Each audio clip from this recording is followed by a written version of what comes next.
Halo 3 is all about the things that we want in Halo 1 and 2. The brutes they were added in a little too late, I think. And we didn't have a chance to really flesh them out. And so that's what we're doing for Halo 3. Nailing the flavor for a character is often very difficult. You sort of have to feel it out as you go. The brutes in Halo 2 were meant to be more like the barbarians in Rome. You wanted the brutes to typify that abusive, evil invader. But right from the start, the design of the brutes was not consistent about reinforcing that they are meant to be worthy adversaries for the player. Now that the elites have left the Covenant, it gave us a problem for Halo 3. For the brutes to behave kind of similar to the elites, they have to be totally redone because they're not interesting to fight. He was just a damage sponge. There were no interesting reactions. There wasn't an interesting death. The only tactic the player has is just pump them full of lead until they fall down. It doesn't really turn out to be really good gameplay. Going back and trying to recreate a character like this is one part art and one part science, and the art part is very difficult to understand just exactly how long it's going to take. Concept artist tries to communicate through composition what the idea is trying to get across. A lot of times the direction just gets narrowed down to, can you just make it look cool? The brutes originally looked a lot like Chewbacca. Like they were just big hairy guys with a bandolier. I looked at a lot of animal reference, rhinoceros and some gorilla. Their natural body plating is brutish. This was our way of like kind of pulling them into the fold of the Covenant. They've got kind of ancient looking buckles and gauntlets and leather straps holding all that stuff together, making them a little more serious bad guy, I hope. Everything the character does, whenever the character moves, we've created an animation for it.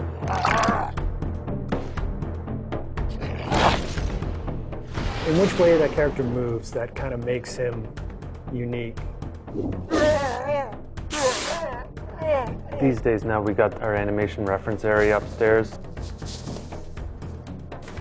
We just take it upon ourselves to go film us doing each individual motion and then work that into our animation. If a brute is punching the face off a Marine, we're going to embellish that. We're going to make them punch the jaw off too. We're going to make them just punch straight through that Marine. God damn, that looked like in real life. I was just like, that was awesome. When I look over and see Jeremy doing something, I'm like, oh, that's really cool. How can I work something like that into his moveset? It's exciting to see what Jeremy does tomorrow and what Bill does the next day. It's always a new... Me too. But not John. No. Not so much me. No. Nobody likes John.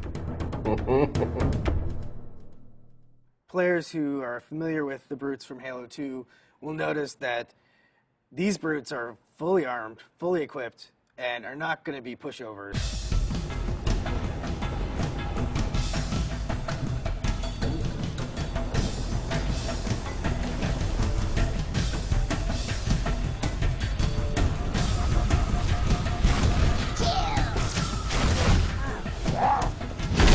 For the game to be interesting, like the guys you're playing against have to be fun to play. Does the profile of the character create an interesting look from afar? Is it fun to shoot at him when he runs around? Do you see his limbs moving up and down because there's things jutting up from the sides? Rather than make them look like big dumb apes, we want to make them very brutal, pragmatic warriors. And that's really informed a lot of the visual design.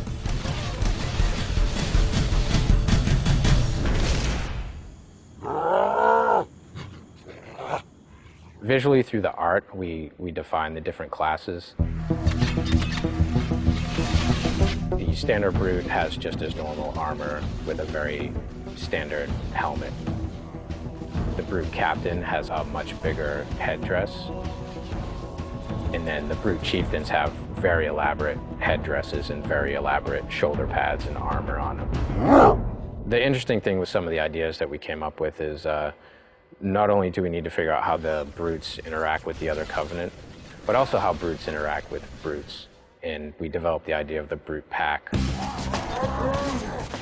What makes it feel like two characters are aware of each other, deciding to do the same thing at the same time?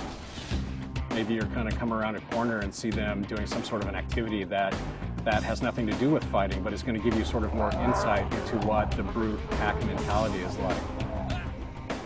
We have this really brutal behavior now, which is just the chieftain saying, everybody throw a grenade, and as a result, a second later, you have grenades flying in your face. That's always going to give the player a little bit of an adrenaline rush that, oh my god, now this guy's right up in my face, I have to back up and hit him hard. When the players kill him, they're like, oh man, I had to kill that guy. And then they go around a corner and there's like 4 more of them standing there, right? And they're like... I think that the brutes bring out sort of the indignant, self-righteous aspect of a lot of players. So I'm hoping to hear a lot of, take that, and I can't believe that you have invaded my planet and I'm going to throw you off. And we hope to really bring people into the character and the drama of the situation by putting them up against these really brutal characters.